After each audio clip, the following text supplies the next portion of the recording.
My dear students, welcome to my channel. Angangsa sargi mamangi class ta taramathoi suba irabot hairiba parase masigi nainaba question number 1 sinna khungadaba question number 2 iraga khungadaba loina na lol nainabagi matangda tense ki matangda tapologre ngasi sargi channel sigi makha satharapa oina taraga ni thoi suba para rani gaidili uja takadoba aduna angangja munmuna taroko Bharat ningtam landa masagi laijaba pangal phudoktuna lanthiengna khibi Manipur imagi thauna phabi mamomloi amani rani gaidilio Rani gaidiliu kanano haidana hangagadi si khungadoba Bharat ningtam landa masagi wajaba pangal phudoktuna lanthiengna khibi Manipur imagi thauna phabi manmomloi amani haina khungadaba Yantai ko amusu Bharat ningtam landa masagi laijaba pangal phudoktuna lanthiengna khibi Manipur imagi thauna phabi mamomloi du kanano haina hangagana rani gaidiliu na haina khungadoba Yantai ko ngangja question di am hangba yagre ko dagi amusu ahangbo mention bada Bharat ningtam landa masagi laijaba pangal phudoktuna lanthiengna khibi Manipur imagi thauna phabi mamomloi amani dyasana haragaju rani gaidiliu amusu hangba yai ko Bharat ningtam landa masagi laijaba pangal phudoktuna lanthiengna khibi Manipur imagi thauna phabi mamomloi amani haraga option da kok sam lai mi natragana ama ani ahum mari piraga rani gaidiliu munataw ko rani gaidiliu Indira Gandhi ko andagi rani Lakshmi Bai ko thoibi gana irakpa yayeba kentadra adeta noina asumba rani gaidili do madeda tik tawgodoba aduna question gidi hangingba mongda hangba yagre aduna pakhum gisu gantai ko ngja adum chamanai pakhum gidi aduna takpa matam saida munmuna tawko ningtam landa nupa nupi khaide ko amukso ningtam landa nupa nupi khaibra na hangagadi khaide Ade si judon fill in the blank the one thopa jai loina na option ko pa khum pi thoga khan bi das dum hangba yai ko dum ningtam landa nupa nupi dias khai de adagi ningtam landa nupa nupi khai de ko khai gani khai roi gani yam ko yam na question di hangni ba mong da hangba ya gre pa khum di samanai aduna ko tai ngai stai da mun taw ko Asauba ihau khudingda nupatana makok singadabani haibagi wafam leiteba ko asauba ihau khudingmakta nupatana makok singadabani haibagi wafam leibra haragati leite natra leite ana khungadoiba Matipu sarabadi nupina mangjin thaba kongai neba ko matipu sarabadi nupina mangjin thaba kongai neba Kentai ko ngja Indira Gandhi natra Indira Gandhi khoge prime minister ga wairamiba nupi natra ahanba aduna matipu sarabadi nupa ngatana prime minister oigani president oigani ko chief minister oigani haiba leite ko matipu sarabadi nupi so mangjin thaba yaeba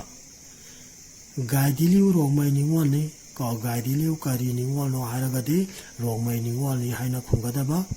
Manipur gi Tamenglong district ta laiba Longkaw khunda ingso lisingamaga chamapal tara mangada pokhi gaidiliu ingso kaya da pokhi bagiana hangagadi ingso lisingamaga chamapal tara mangada pokhi haina khungadaba adagi amusu gaidiliu karamba mafam da pokhi bagi haragana Manipur gi Tamenglong district ta laiba Longkaw khunda pokhi haina khungadaba gantai ko adagi amusu gaidiliu Tamenglong gi karamba ko jaga da pokhi bagi haragaju Longkaw khunda pokhi anong khungadaba question di am leire ko ngja aduna do munmuna taw ko Masin manau Nepal gi manungda ahum subeni Rani Gaidiliu gi masin manau kayano haragadi masin manau Nepal natra Rani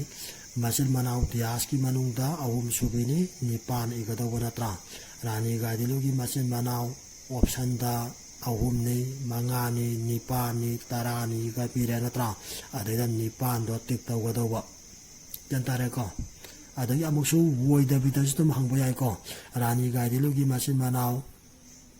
tariani tarani tramathoi amata nate gana hairasu natra sidaida di Nepal je yaudраbanina amata nate dong sunggadaiba kendai ko aduna paraje taingi matam saida munmuna taba loina na hangiba koisal do karino haibado khangaga pakhum do piba darkar oi ko exam gi matam da ngangja aduna munmuna taro angang wairingaidagi hauna British na wat naibagi wari tabada British singbu yamna sauningkhe Rani Gaidiliu na sauningkhibagi maram karino haragadi ko Rani Gaidiliu na angang wairingaidagi hauna sauningkhibado karino haragadi British na wat naibagi wari tabada ni ana khungadawa ko British yandai ko British na wat naibagi wari tabada Rani Gaidiliu na angang wairingaidagi hauna British singbu yamna sauningkhiyaba British pu mahakna matam punamakta mitop oina khankhiyaba ko British pu mahakna matam punamakta Dias oina khanki na hangagajo mitop oina khankhi British pu mahakna matam punamakta kari oina khankhi haragajo mitop oina natra British pu mahakna matam punamakta marup oina mamanaba oina mama mapa oina mitop oina gandabla khanki haragana mitop oina khanki do khangadawa ganda ko ngja munmuna taw ko British singda natana khunda nauna sanglakhiba Christian dharma busu pathang puthang dagi leiraklaba khungi lainingi yaknabani khanke ko Rani Gaidiliu na karamba dharma busu yamna yaningkhidabage hairagadi Christian dharma busu yamna yaningkhide haina khungadaba gantai ko ahal singna ngangna khonaba mayam taraga angang wairibi Gaidiliu na British singbu sauningbagi wakhal hiana mara setkiyaba gantai ko ahal singna ngangna khonaba mayam taraga angang wairibi Gaidiliu na British singbu sauningbagi wakhal hiana mara setkiyaba muna taw ko ngja singna ngangna khonaba mayam taraga angang wairibi Gaidiliu da kari phaukhibage haragadi British singbu sauningbagi wakhal hiana mara setkiyana haigadoba yandai ko sauningba nungaitabana wamsaknaribi Gaidiliu na masagi sahi taraga humdoi subada jadonangi tunginbi waikiyaba Gaidiliu na masagi sahi kaya surakpada jadonangi matung inkhike haragadi sahi tara humdoi surakpa matamda adagi amuksu matangi kwachalda Rani Gaidiliu na sahi tara humdoi surakpada or subada jadonangi tunginbi waikibagi maram karino haragade British singbu sauningba nungaitaba wamsaknabagi wakhaldo maduduna British ki mayokta lan thengnanabagi dabaktani haina khungadaba jadonang British ki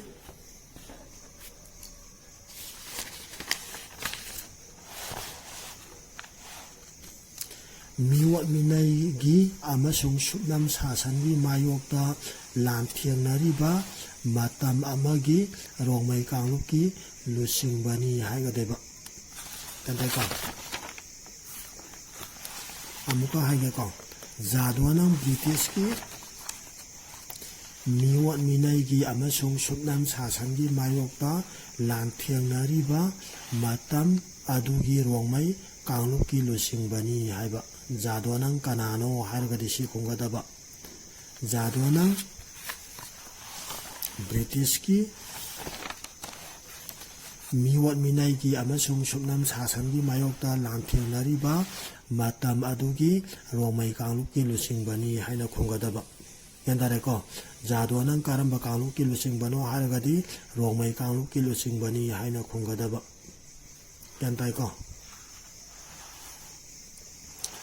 ꯑꯗꯒꯤ ꯑꯃꯨꯛꯁꯨ ꯃꯊꯪꯗ ꯒꯥꯏꯗꯤꯂꯤꯌꯨꯅ ꯖꯥꯗꯣꯅꯪꯒꯤ ꯈ꯭ꯋꯥꯏꯗꯒꯤ ꯆꯥꯎꯕ ꯃꯇꯦꯡ ꯑꯣꯏꯈꯤ꯫ ꯀꯅꯥꯅ ꯖꯥꯗꯣꯅꯪꯒꯤ ꯈ꯭ꯋꯥꯏꯗꯒꯤ ꯆꯥꯎꯕ ꯃꯇꯦꯡ ꯑꯣꯏꯈꯤ ꯍꯥꯏꯔꯒꯗꯤ ꯒꯥꯏꯗꯤꯂꯤꯌꯨꯅ ꯍꯥꯏꯒꯗꯣꯏꯕꯀꯣ꯫ ꯒꯥꯏꯗꯤꯂꯤꯌꯨꯅ ꯖꯥꯗꯣꯅꯪꯒꯤ ꯈ꯭ꯋꯥꯏꯗꯒꯤ ꯆꯥꯎꯕ ꯃꯇꯦꯡ ꯑꯣꯏꯈꯤ꯫ ꯕ꯭ꯔꯤꯇꯤꯁꯅ ꯖꯥꯗꯣꯅꯪꯒꯤ ꯅꯤꯡꯇꯝ ꯏꯍꯧ ꯊꯨꯞꯆꯤꯟꯅꯕꯒꯤꯗꯃꯛ ꯖꯥꯗꯣꯅꯪꯕꯨ ꯐꯥꯔꯁꯤ ꯇꯧꯗꯨꯅ ꯍꯥꯠꯈ꯭ꯔꯕꯗ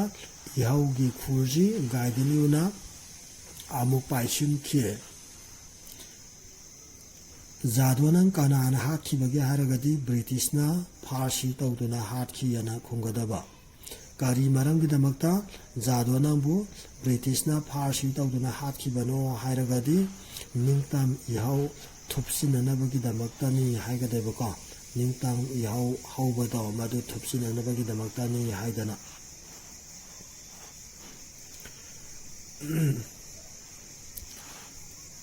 ꯑꯗꯨꯒ ꯖꯥꯗꯣꯅꯪꯅ ꯁꯤꯈ꯭ꯔꯕ ꯃꯇꯨꯡꯗ ꯉꯁꯥꯏꯒꯤ ꯖꯥꯗꯣꯅꯪꯅ ꯍꯧꯗꯣꯛꯑꯝꯕ ꯏꯍꯧꯗꯣ ꯃꯗꯨꯒꯤ ꯈꯨꯔꯖꯤ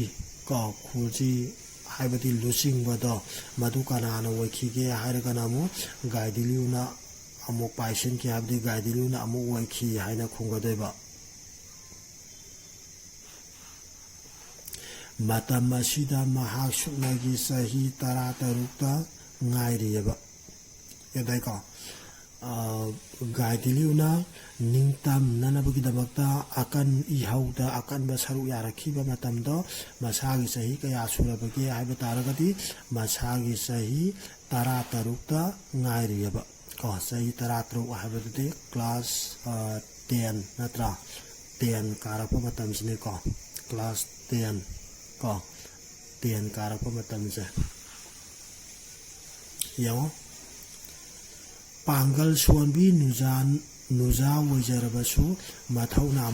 ꯃꯔꯤꯡꯖꯦꯜꯗꯤ ꯂꯣꯏꯕꯤ ꯆꯤꯡꯖꯥꯎꯒꯨꯝꯕꯤꯅꯤ ꯍꯥꯏꯕ ꯀꯣ꯫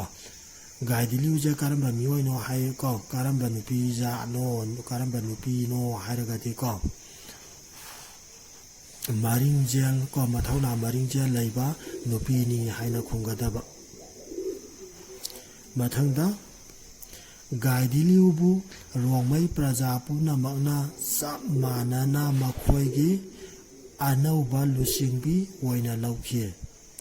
ꯒꯥꯏꯗꯤꯂꯤꯌꯨꯕꯨ ꯔꯣꯡꯃꯩꯒꯤ ꯄ꯭ꯔꯖꯥ ꯄꯨꯝꯅꯃꯛꯅ ꯀꯔꯤ ꯑꯣꯏꯅ ꯂꯧꯈꯤꯕꯒꯦ ꯑꯣꯔ ꯀꯔꯤ ꯑꯣꯏꯅ ꯈꯟꯈꯤꯕꯒꯦ ꯍꯥꯏꯔꯒꯗꯤ ꯀꯣ ꯒꯥꯏꯗꯤꯂꯤꯌꯨꯕꯨ ꯔꯣꯡꯃꯩ ꯄ꯭ꯔꯖꯥ ꯄꯨꯝꯅꯃꯛꯅ ꯆꯞ ꯃꯥꯟꯅꯅ ꯃꯈꯣꯏꯒꯤ ꯑꯅꯧꯕ ꯂꯨꯆꯤꯡꯕꯤ ꯑꯣꯏꯅ ꯂꯧꯈꯤ ꯑꯣꯔ ꯈꯟꯈꯤ ꯍꯥꯏꯅ ꯈꯨꯝꯒꯗꯣꯏꯕ꯫ ꯃꯍꯥꯛꯅ ꯍꯥꯏꯕ ꯄꯨꯝꯅꯃꯛ ꯃꯈꯣꯏꯅ ꯌꯥꯈꯤ꯫ ꯀꯅꯥꯅ ꯍꯥꯏꯕ ꯄꯨꯝꯅꯃꯛ ꯔꯣꯡꯃꯩꯒꯤ ꯄ꯭ꯔꯖꯥꯁꯤꯡꯅ ꯌꯥꯈꯤꯕꯒꯦ ꯍꯥꯏꯔꯒꯗꯤ ꯒꯥꯏꯗꯤꯂꯤꯌꯨꯅ ꯍꯥꯏꯕ ꯄꯨꯝꯅꯃꯛ ꯔꯣꯡꯃꯩ प्रजासिंगना याखी हाइना खुंगदेबा मखोइगी थाजबसु महांगना खक मांहनखिदेबा कनागी थाजबबु गाइदिलुना मांहनखिदबगे हाइरगदि रोंमै प्रजासिंगी थाजबबु गाइदिलुना मांहनखिदे हाइना खुंगदोबा अदगी अमुसु गाइदिलुना प्रजासिंगी करी मांहनखिदबगे हाइरगदि को थाजबबु मांहनखिदेना खुंगदेबा ख्रिस्टियन धर्म पामददुना महांगना हेराका हाइना खंगनाबा अनौबा सेमदोक्लबा लाइनिंग अमा हौदोखि गाइदिलुना हौदोखिबा धर्म दुगी ममिंग करी कौगे हाइरगदि हेराका कौई हाइना खुंगदबा करी मरमगिदमक्ता गाइदिलुना हेराका हाइबा धर्म जे लिंखतखिबनो हाइरगदि अमुक्सु को ख्रिस्टियन धर्म जे पामदबगिनी हाइना खुंगदैबा मथंगदा ई मारी नकनाबा जेमै लियांमै रोंमैबु महाना जेलियारों हाइना पुलहनबा पामखे जेलियारों हारिबसी करम करमबा कांगलुपना पुनसिलगा सेमखिबनो हाइरगदि 이 mari naknaba jamaine liyangmaine rongmaine hariba jingina ponsilaga siamkhibani haina khungadoiba jantai ko mathangda mahaki ningtam ihaubu mapangan hapnabagidama mahak mirot oikhie kari maranggidamakta gaidiluna mirot oikhibano haragadi ningtam ihaubu mapangal hapnabagidamagta ni haigadoiba jantai ko amusu gaidiluna ningtam ihaubu mapangal hapnabagidamagta kari tawkhibagi haragana mahak mirot oikhiana khungadoiba mahaki matung ina lami kaya semgatki ko mahaki matung ina lami kaya semgatki gaidiluna kari semgatki bagi haragadi mahaki matung ina lami kaya semgatki haina khungadoiba mahapu phaba ngamba mida selgi mana pigani haina British Sarkarna lauthoke British Sarkarna kari lauthoki haiba taragadi Rani Gaidiliubu phaba ngamba mida selgi mana pigani haina lauthoki haina khungadoiba ko adagi amukshu Rani Gaidiliubu phaba ngamba mida British na kari pigani haina lauthoki haragadi selgi mana